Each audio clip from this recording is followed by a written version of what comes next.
worldwide as a business coach, change manager, and consultant. She's been on the board of directors of the Agile Alliance. Her focus is on company wide agility in large and distributed organizations worldwide. She has shared her experience in various books, with the most recent being company wide agility with Beyond Budgeting, Open Space, and Sociocracy, where she's a co author herself. And in line with that, her topic today is implementing company wide agility with Bossa Nova. And what is Bossa Nova? Well, I'm sure she'll get into that. Let's welcome Jutta on stage. Jutta, the floor is yours. Thank you so much for the great welcome. That's excellent. And just to clarify that, and I think you said this also, but I had been on the board of directors of the Agile Alliance actually quite some time ago, which also tells like, well, I'm maybe quite old already. So that was 2003 to 2007. Not sure if everyone was in the Agile field way back when I was part of the board there. But I'm still a member of the Agile Alliance, and I'm happy to work with them. So again, thank you so much for this great welcome. Let me, and now I know you told me I shouldn't forget something, so I don't.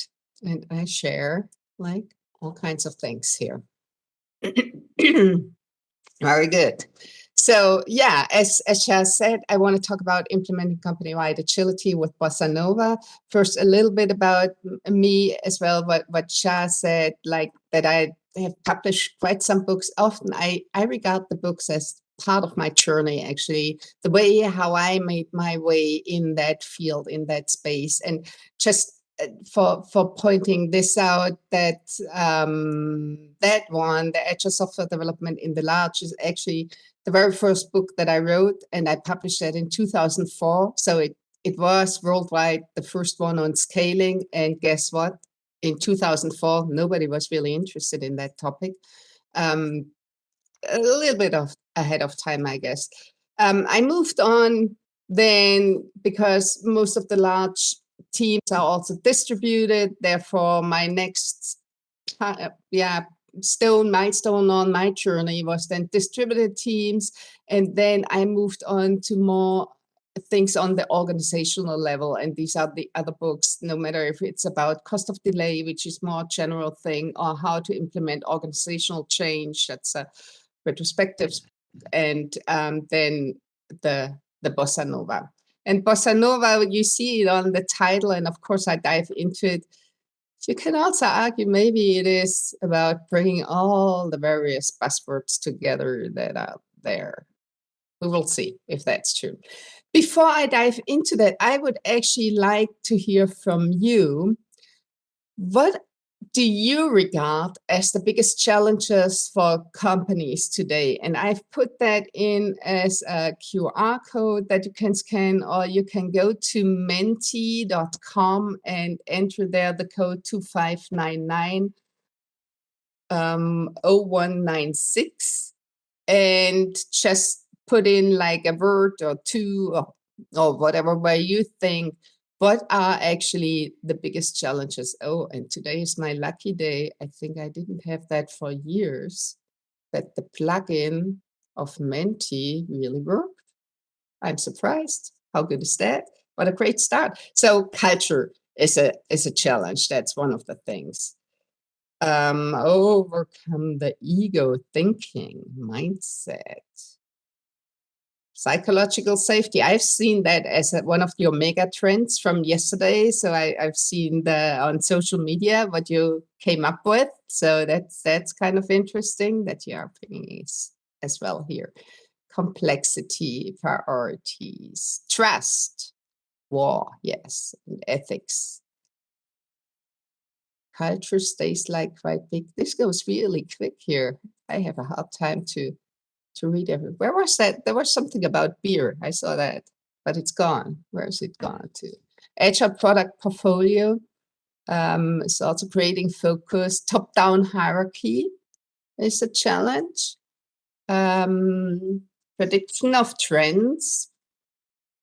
dependencies globally, old structures, collaboration, leadership, uncertainty, again, complexities, also keeping up here, remote work, waiting a little bit more.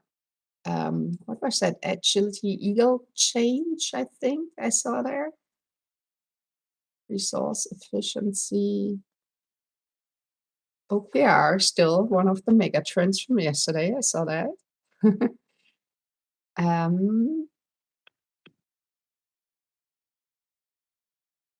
Legacy. Hybrid teams. Okay, so it's slowing down a little bit, but you can still bring it in. So that's excellent. Wow, it's really a lot going on. And the things that are standing out to me is mindset, trust, culture, remote work, and in general, what I see there are a lot of challenges. That's what I can see, actually. It seems like it's not ending. So it's kind of a lot of stuff that's going on here. And from my perspective, what I see this all boils down to, and it's probably also in there, but the thing is that we have too many challenges. There are so many challenges, and we need to find a way how to deal with them. And this is what people, and I'm sure you have seen that before, and I'm not the first one showing this, is that what people have called out as the VUCA world. So that it is the world we are in is actually volatile, uncertain, complex, and ambiguous. And well, I saw that it's hard, where you said, some of you said, like, it's hard to predict, or resource efficiency and stuff like that, that this is kind of difficult. And the reason is that VUCA world we are in. Now, a world that's volatile, uncertain, complex, ambiguous, and we cannot really plan and then follow the plan through and expect it to work out, no matter in which way, if it's remote work or whatever kind of challenges you have put up there, that actually asks companies for, I would say, two things. The one thing that it asks company to be is actually, and that's what you also have found out as a megatrend yesterday, is to be a learning organization, because otherwise you cannot really address those VUCA things here. And the second thing that all these challenges are asking companies for is that they are agile. And I want to come back to what I mean with that in a second or so. First, let me look into learning organizations. So for a learning organization, that's really something that's quite old. You see this maybe down there. Sengi is actually the one where we all say, okay, he kind of coined the term. There were, of course, also others, but with him, it really got more into the public. And that was 1990. So really, it's not something new. However, what he said is that learning organizations are organizations that encourage adaptive and generative learning, encourage their employees to think outside the box, and to work in conjunction with other employees to find the best answer to any problem. Now, this is still super true, and it's still one of the things that helps companies to address all those challenges.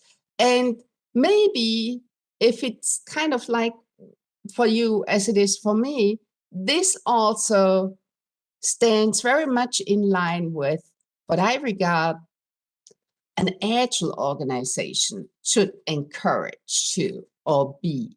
And now, let me be here very clear. When I talk about agile organization here, I don't mean that we will use Scrum all over the place, or that the board of directors has a Scrum master and the product backlog and is having a daily or something like that.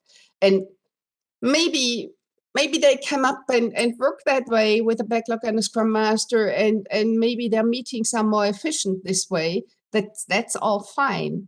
My point is, if they do that, that doesn't lead necessarily to the company being more agile.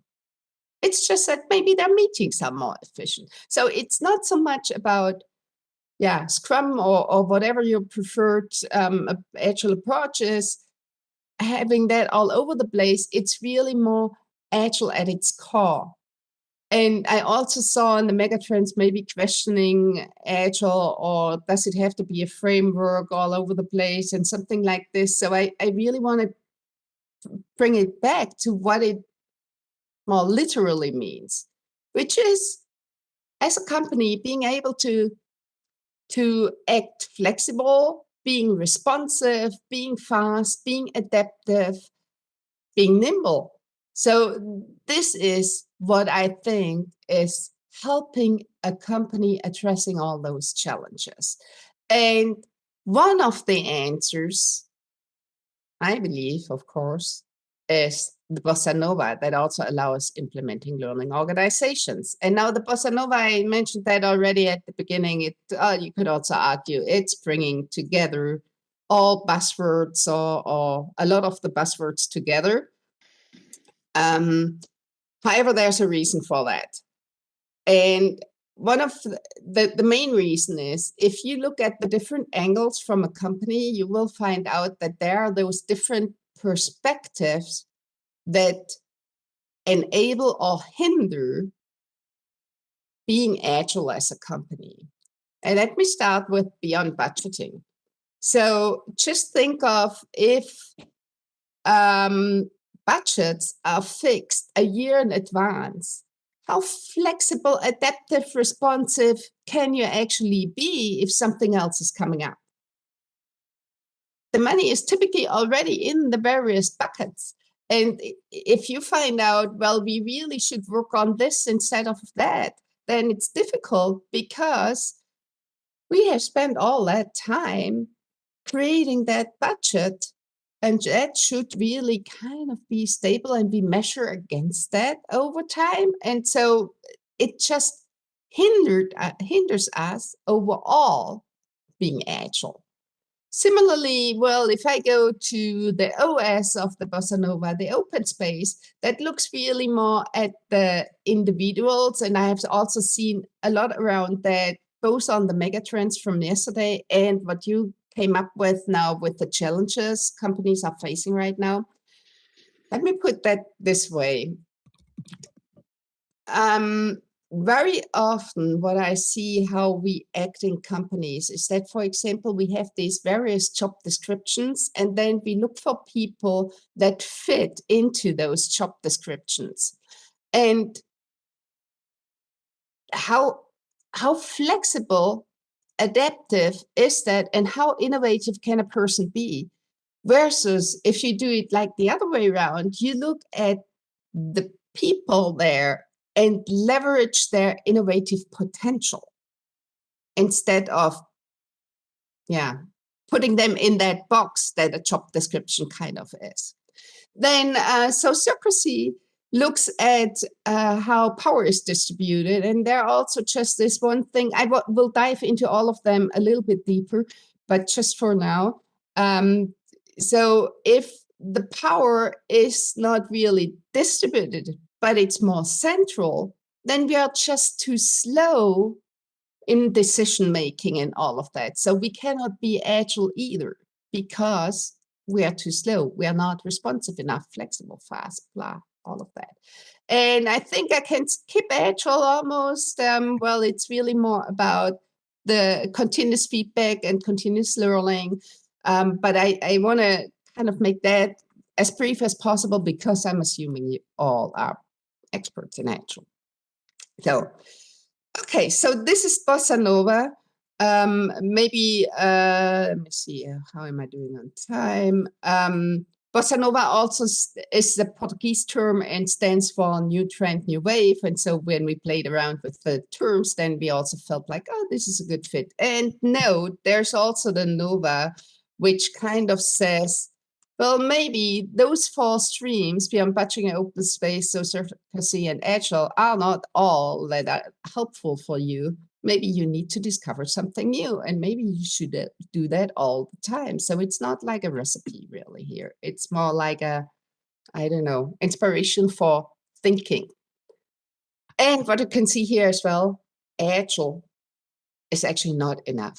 So you need to think beyond agile in order for having an agile organization. Okay, now I promised we want to dive into the various streams a little bit more. And let's look at beyond budgeting at first. So beyond budgeting, they suffer a little bit from the name, but on the other hand, I also think it's a good name. So their definition is that it's, on the one hand, it means it's beyond command and control, and that it means that we are toward a management model that is more empowered and adaptive. So in that first definition, there isn't really anything about finance and budgets and so on. However, this is where they are coming from where that stream is really coming from or based in. On the other hand, as we all often say, money rules the world, and so it does with companies. So the way we approach our financials typically also means a way how we manage the organization. And that's why it's so tied together. Now, I want to give you at least one example about what beyond budgeting can do for you or what it means.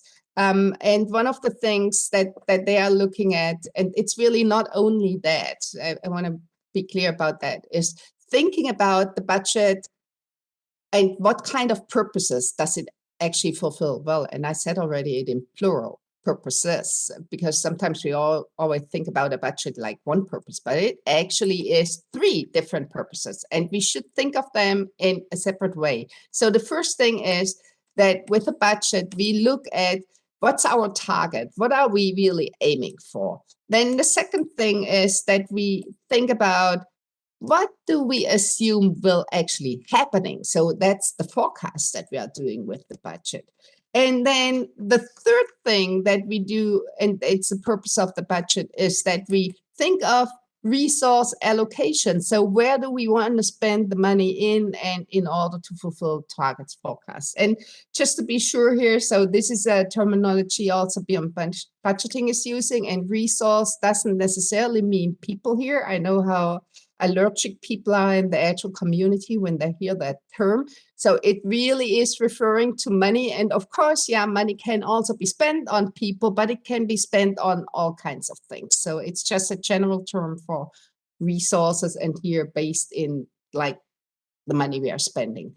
Now, once you understand that you can separate those out, and there are actually 3 purposes and not only one, and with the budget, what we try is to put all of these 3 purposes together into one, but now I'm trying to separate them out again, or beyond budgeting is, then you can start to really work in a different way. So for example, for targets, you can think of having relative targets and say, okay, what about that target compared to something else? Like how that other product development was, or what we did last year, or how that other team works, or something like this. Or for the forecast, remember it is what we expect to happen. And of course, remember all those challenges and the VUCA world.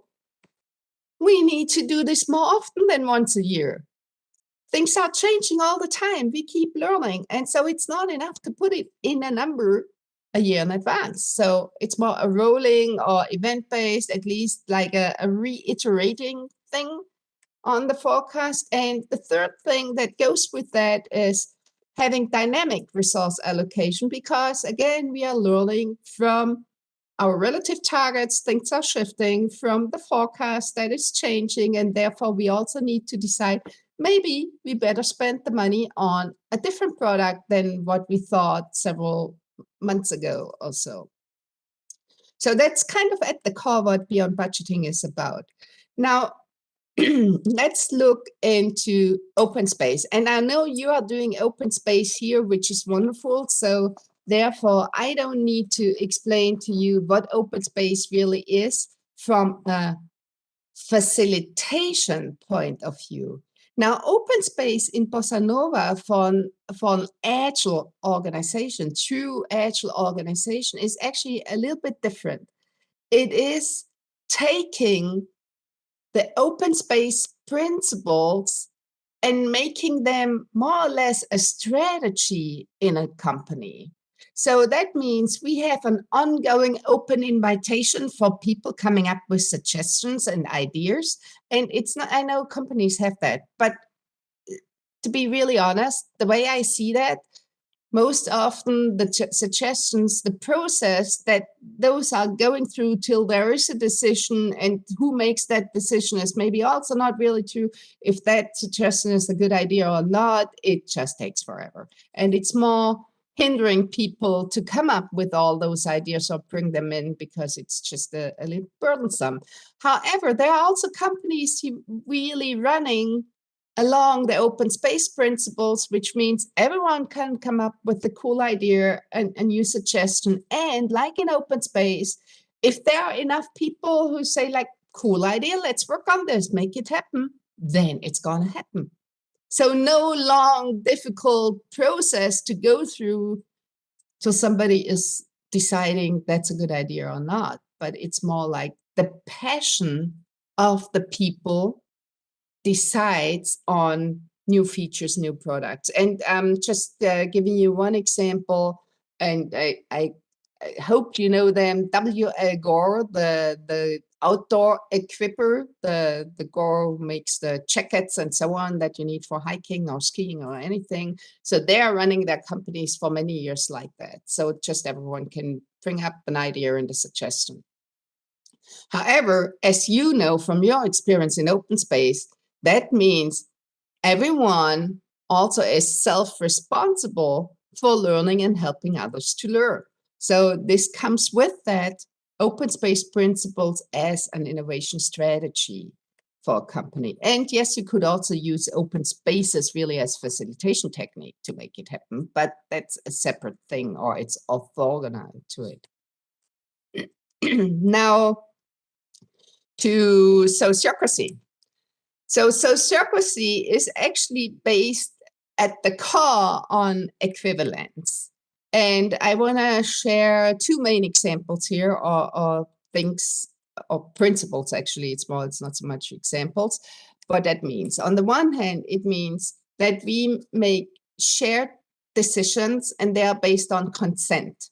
So consent, hopefully, is a bit better known by now. So very, very often what you see in companies is, on the one hand, that we make decisions in an autocratic way. So like the manager says, this is the way to go. Or maybe it's also an architect or whatever kind of thought leader in something making that decision. And that's actually fine at really a lot of points, but not always. So sometimes it means it's a quick decision, but then it's slow in implementing because there's no buy-in from people.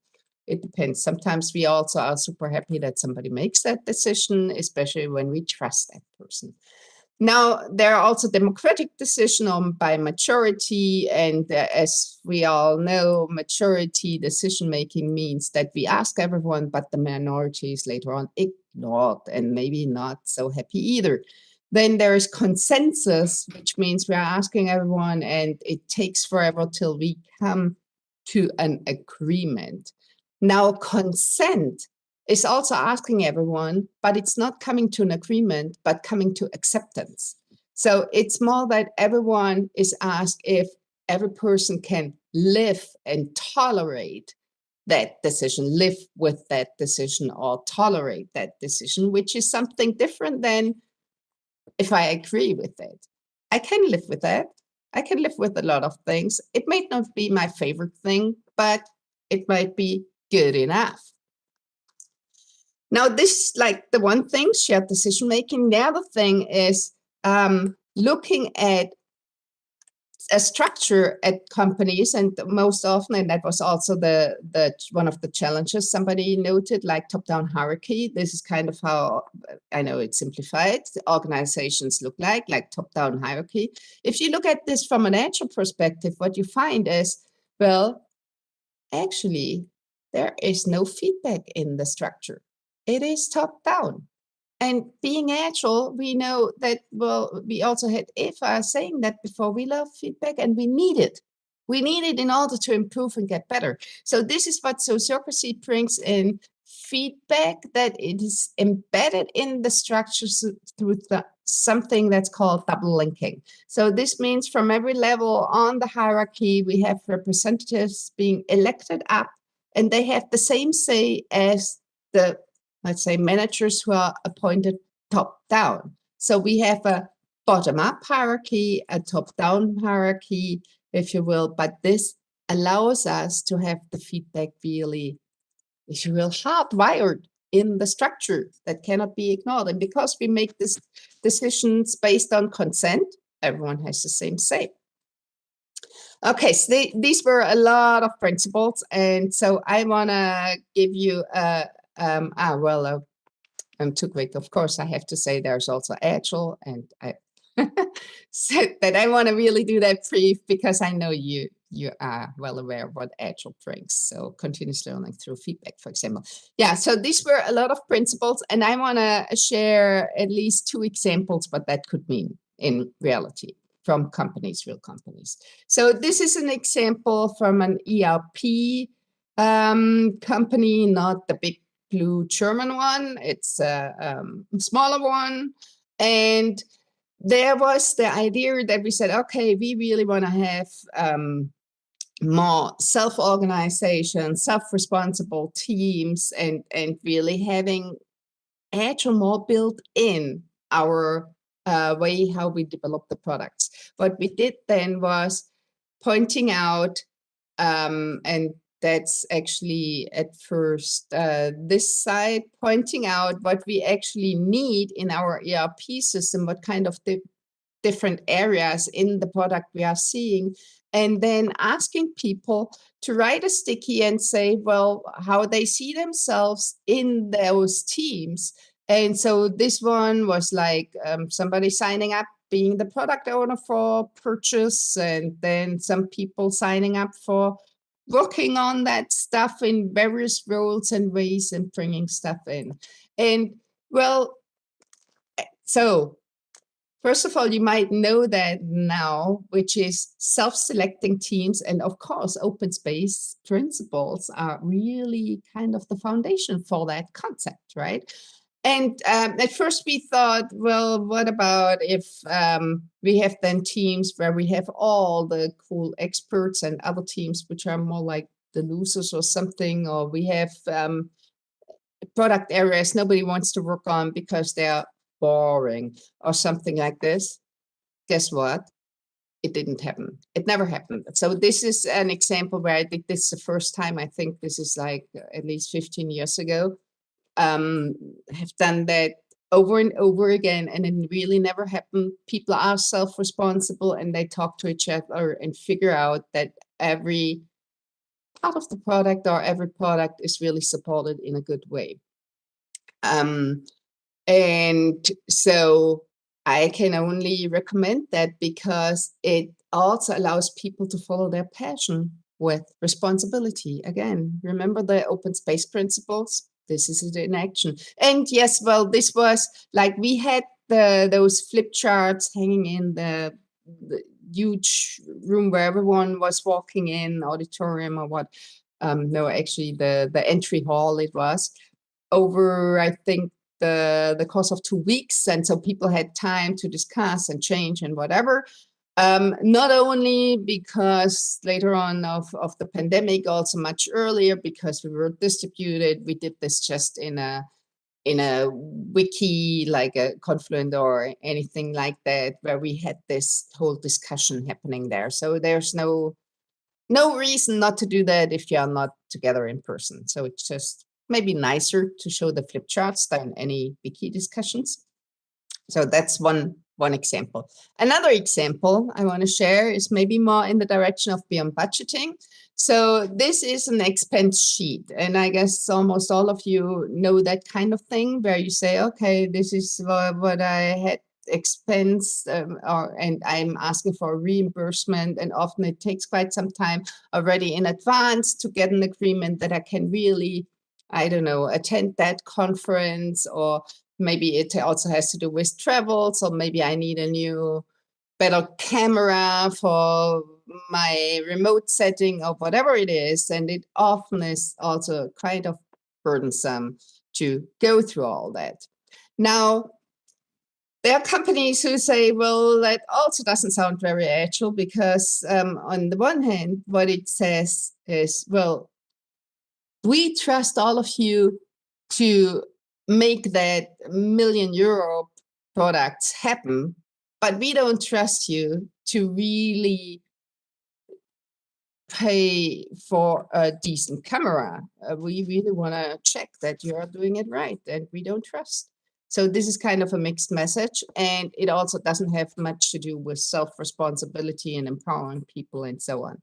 And there are more companies who've found out about that, and I want to share, I'm not sure, like 2 or 3 examples. One is IT Agile, and this is a picture that's also pre-pandemic. So they had this, and some of you might know them. It's a software company based in Germany.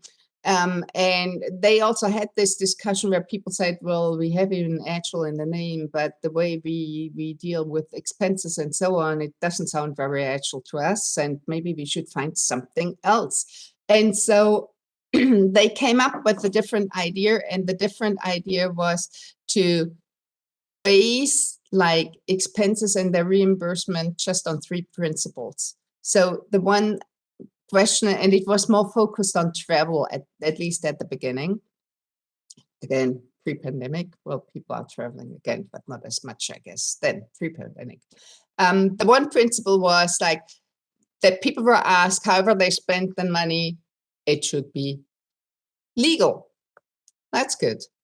Then the second thing was, well, they should spend the money kind of in a sensitive way. Nobody defined what it meant. And the third thing was that spending money, especially here combined with traveling, also meant, and that was a principle, to take care of yourself. And also this was not defined. When after they have introduced that, I think like 2 years later, I talked with the CEO, Henning, and I asked him, how is it going? And he said, well, actually, it's quite interesting. So what we found out, and because they're operating in Germany, that's also the ICE that we have in Germany here. And most of them, they're traveling by train. Also good for the environment, by the way.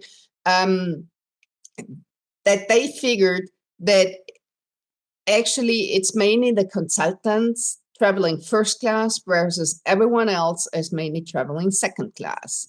And the thing was that people were all fine with it because they said, well, the consultants are on the road all the time, and taking care for themselves means something else than for somebody who is traveling like once every 3 weeks or something. So what this also showed, and that's different from like if you have all these rules and procedures for coming up with your expense regulations and so on, is treating everyone the same doesn't mean treating everyone equal.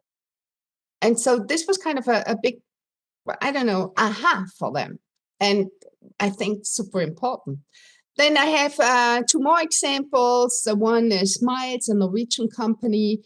What they actually do is they have this for all their expenses, and they have only one principle. And the one principle says, well, whenever you spend money, you have to put a record on the intranet saying how much you spend on what for.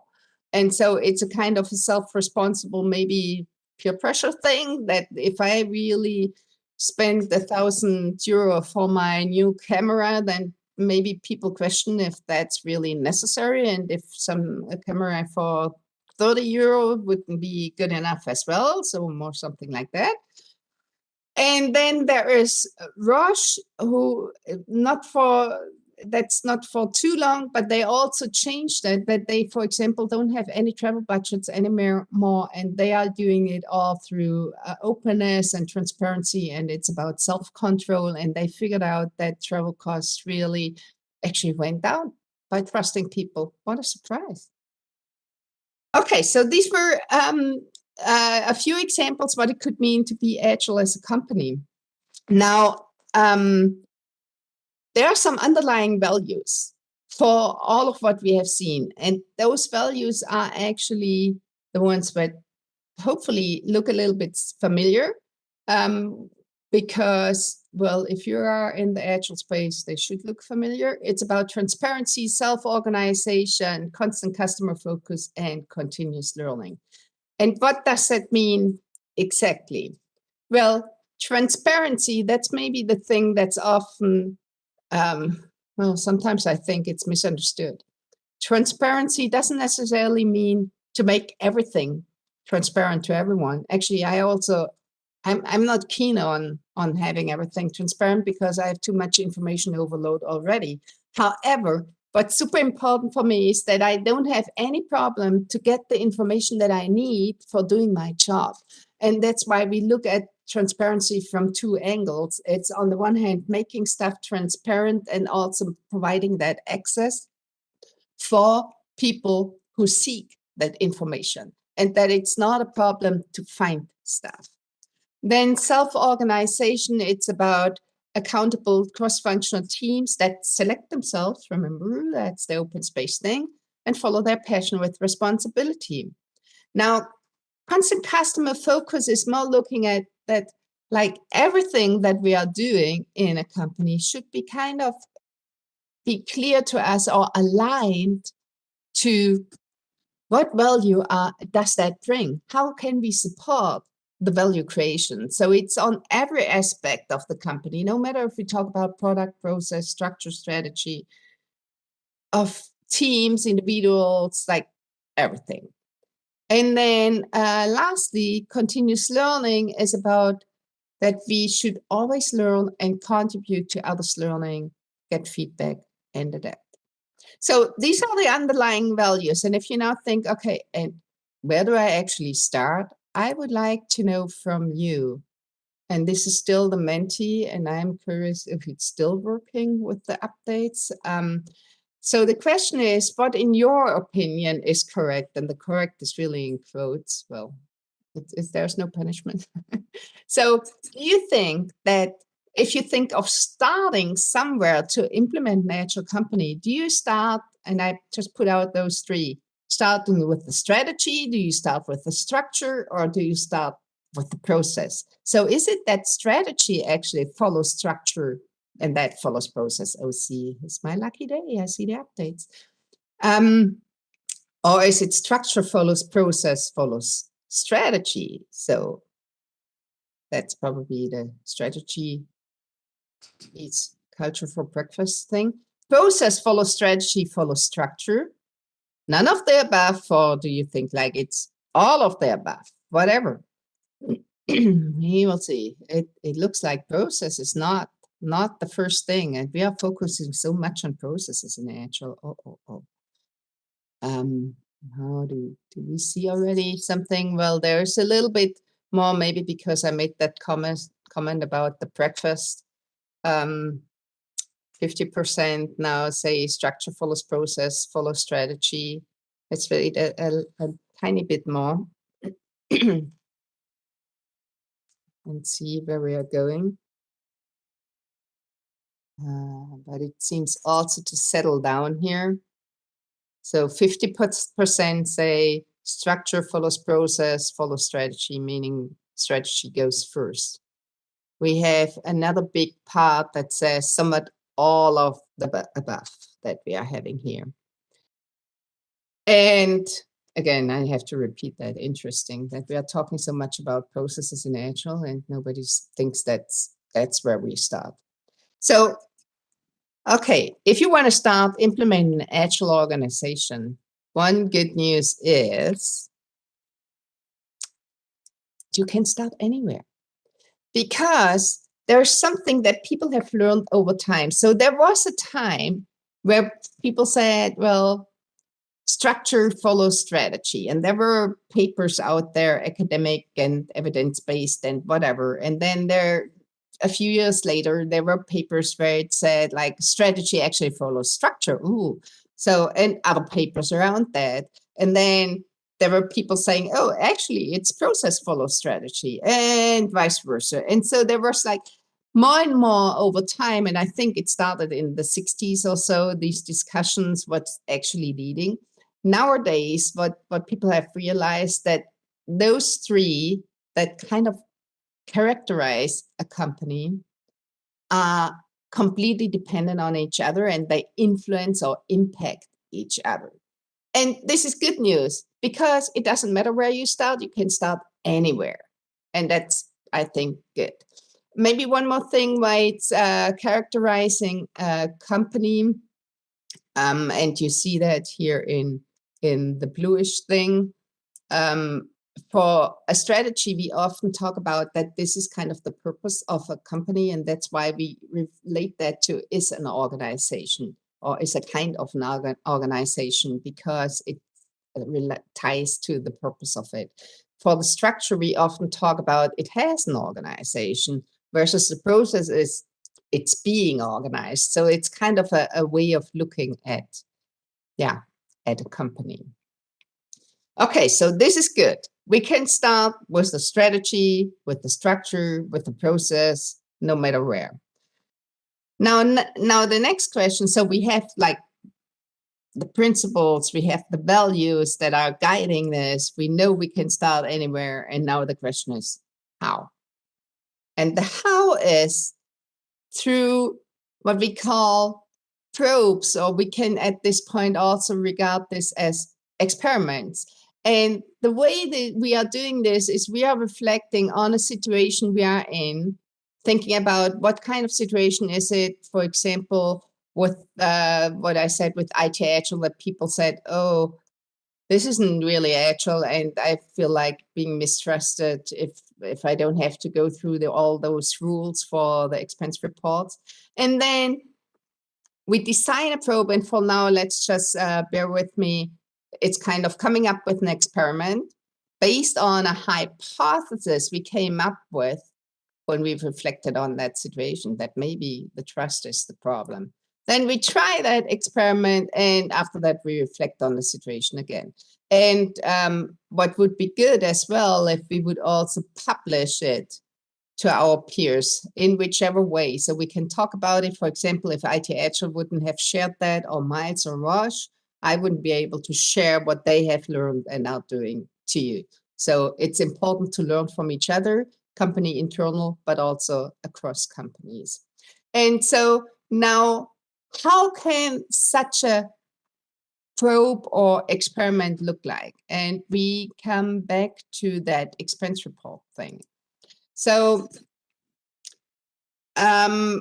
we have labeled that as is trust cheaper?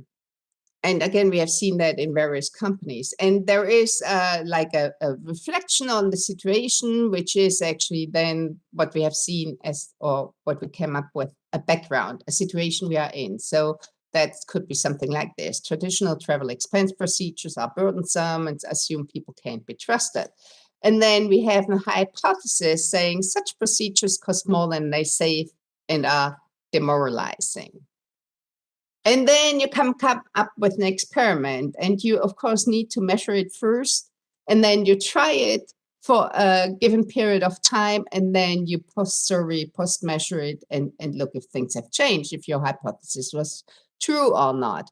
And what you try, it can be all kinds of things. Maybe you want to, if we stick with that one, maybe you want to try those 3 principles IT Agile is suggesting, or Miles with the 1 principle, or maybe you do something completely different. So the important thing is you reflected on the situation, came up with a hypothesis, you measure before, you measure after. Okay, if you now feel like, oh, this sounds like a big thing, well, it's not always big. And this is my kind of, last example here also. So this is from a bank. I'm aware of what they did. However, that picture is not real. So this is Jutta's imagination of a room of the board of directors where they are meeting. And I guess it looks way more modern for that bank. However, what that bank, the board of directors found out was, well, they explored when they reflected on their situation, and they thought maybe what's really in our way is that huge oak table here, if it's oak or not. And that this hinders us to really opening up and being more honest and transparent when we have our meetings. And so their hypothesis was that maybe exactly that, if the table would be gone, we would be like that. And therefore, let's just try it, put out the table, and let's try for, I don't know how long they tried, maybe also 3 months or so, and then we see how it's going. So the experiment was kind of small, just removing the table. It's not a big thing. And they did. And actually, what happened was exactly that the communication in the board of directors meetings was really way more open, transparent. And what came as a surprise to them, that also they figured that the communication to the rest of the company was also more open and transparent. And so they decided this is how we meet. So the one thing is, such an experiment that leads to a more agile organization doesn't have to be big.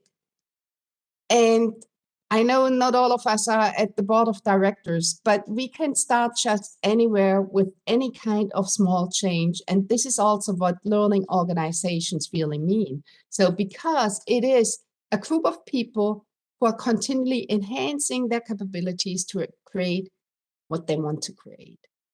And I'm kind of wrapping up, closing here. So on the one hand, I want to give you kind of an overview that Bossa Nova with the various elements that they nourish company-wide agility, but also keep in mind the Nova. So it's not that this is a recipe and it's all to it. It's more a foundation to it where you can get started. Getting started to organizational learning. And organizational learning, to be really honest, only happens through all of us, individuals learning continuously. So there is no such thing as an organization that's learning without the individuals keep learning. And with that, I want to leave you. So here are some contact information. The Bossa Nova book is now, even that's pretty brand new, is that it's translated into Korean, if there's any Korean here. So very proud of that. So thank you very much. Thank you so much, Jutta. Should I just myself share double it? Maybe. Is it okay? If you are having a lot of what's going on? I don't know. Something changed. No, now Okay, it's it's okay. better now. So once again, thank you, Jutta, for making this lively and engaging session. Personally, I really must say, ending with, setting the scene in a different way really reaches my heart, because it's my core belief that setting the scene differently does something to your body and your mind, especially if you engage in a group. So thank you very much. Jutta, but also your keynote speech resonated very deeply with our audience, and I would like to jump into the Q's and A's because we captured them in Slido, and I would start right away. That there are quite some deep questions, actually. So take a deep breath and a good sip of tea, and I'll start with question number 1. Is open space a possibility to create trust and psychological safety where it doesn't exist yet? I'm happy, super happy that the question is asked this way around, because sometimes I get the question asked exactly the other way around. Doesn't open space require trust? So that's also sometimes the thing.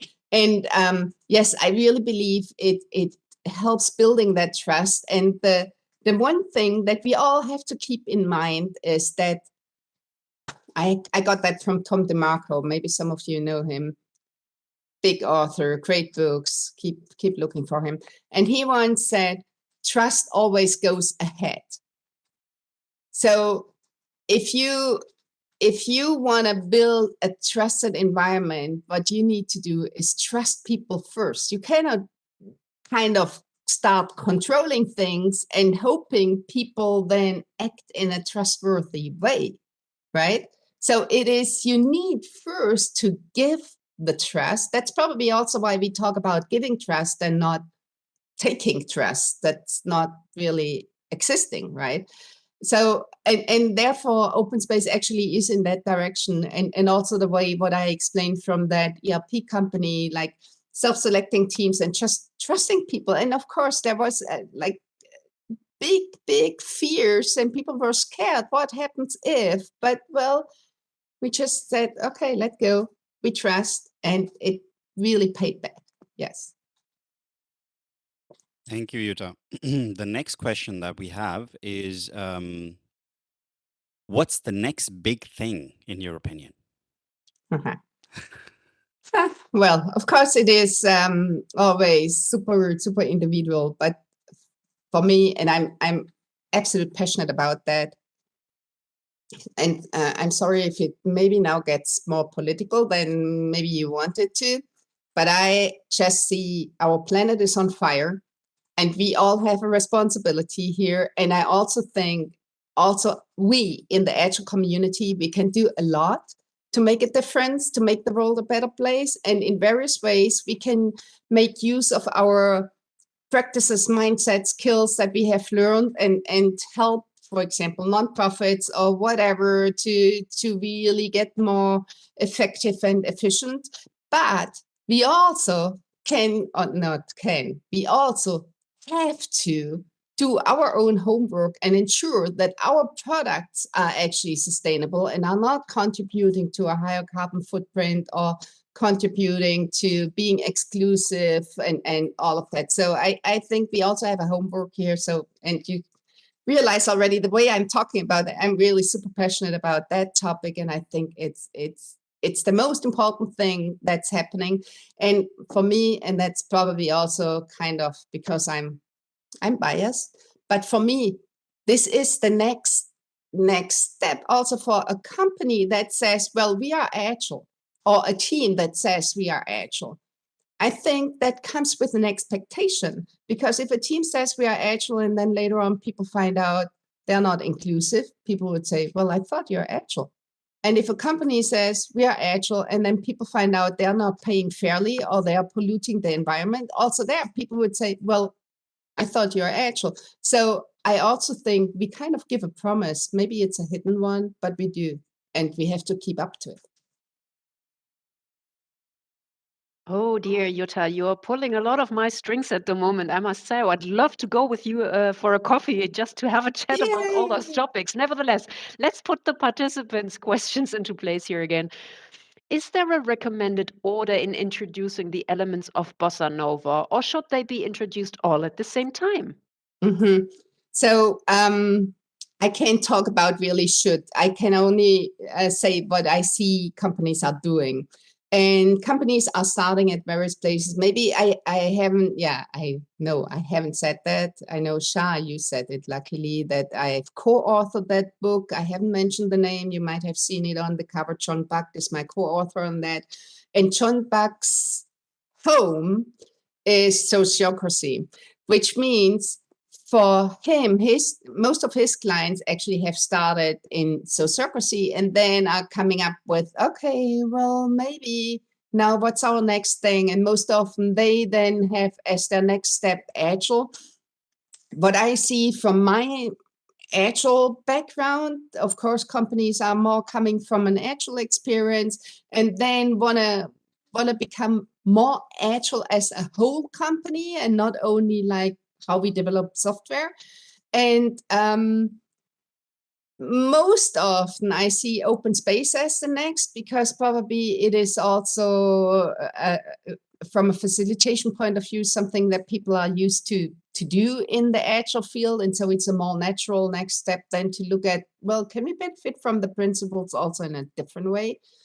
And then sociocracy very often is kind of the next, where we look at the power structure And most often for me, it's Beyond Budgeting last, also for John. However, our good friend Beate Bognes, who has also written a great, great book on Beyond Budgeting, highly recommend it. Go out and read it. For him, it's obviously the other way around. So he sees companies starting with Beyond Budgeting and then typically going to Agile. So if there's a pattern, then it's probably Agile comes most often very quickly, either first or second. So that's maybe one thing that I can say, but everything else, it super consultant answer, it depends. Thank you, Jutta. The next one we have here is goes like following. Decisions in sociocracy are done on consent. Have you experienced that in critical moments that the decision process was taking too long?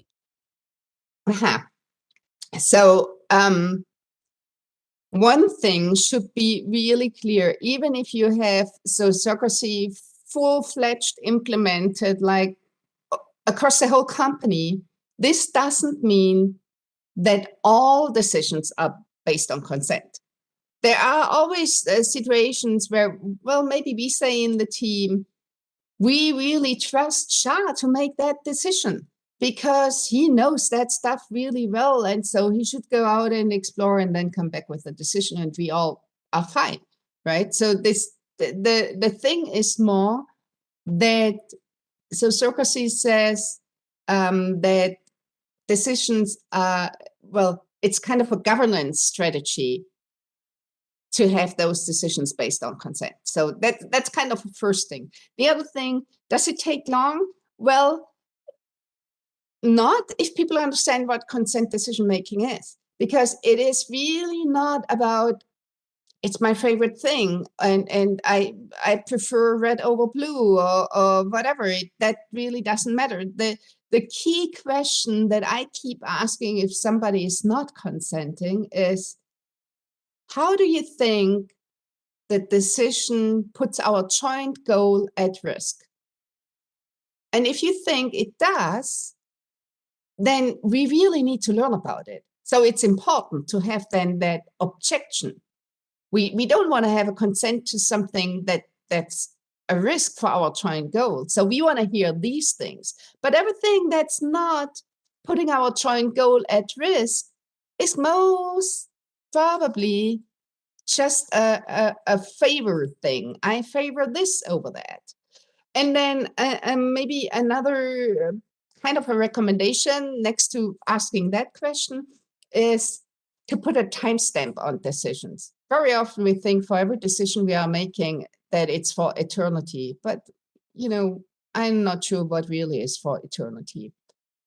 And yes, not every decision is easy to be revised, but on the other hand, some decisions are revised and we are surprised that they are because we thought, oh, this is so important, we will never roll back. Well, there is no never.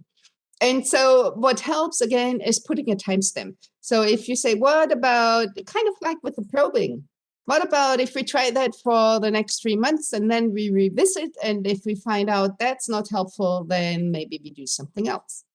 So that also speeds up decision making because then it's more obvious that a decision is not for eternity.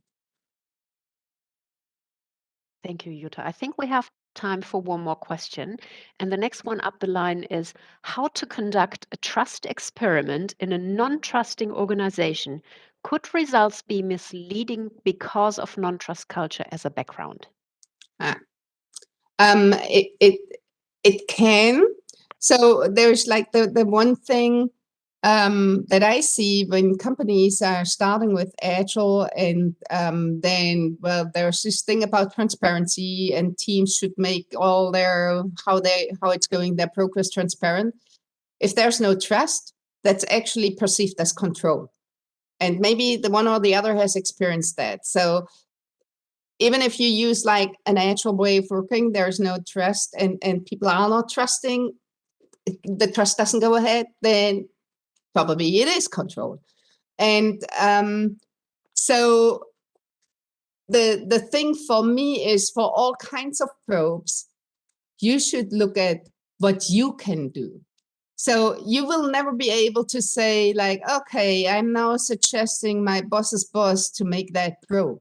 Well, no, you start where you are and you make a difference where you are. And you can always say like, well, but I trust my colleagues on whatever, and therefore I can start a probe on that level of trust, which also helps for starting with psychological safety, for example. I saw that this is, well, it is a mega trend, really. Yeah. Yeah. Okay. Thank you, Jutta. Now I wonder if I should play that sound at the very end. Should Well, I? I'll leave that to you. Maybe I should. Okay. Let me see. We have to end that way. Blame it on the bossa nova with its magic spell. Yeah. So thank you so much for inviting me. It was a great pleasure for me. And I hope you have a great conference. And keep dancing. Thank you, Jutta. Thank you. That's a very cool end to a very, very enlightening keynote. Thanks very much for that. And thank you for all your answers as well. There are a few more questions, but we'll leave that because of the time construct here. Please feel free to stay at the bar camp for as long as you have time and you feel like it. Okay. And again, thank you from all of us, as you can see in the reactions from the participants. People are happy that you were with us or you are with us. Okay. Dear people. Thank you. Bye. Bye. Bye. And dear participants, okay, so I hope you all enjoyed that keynote.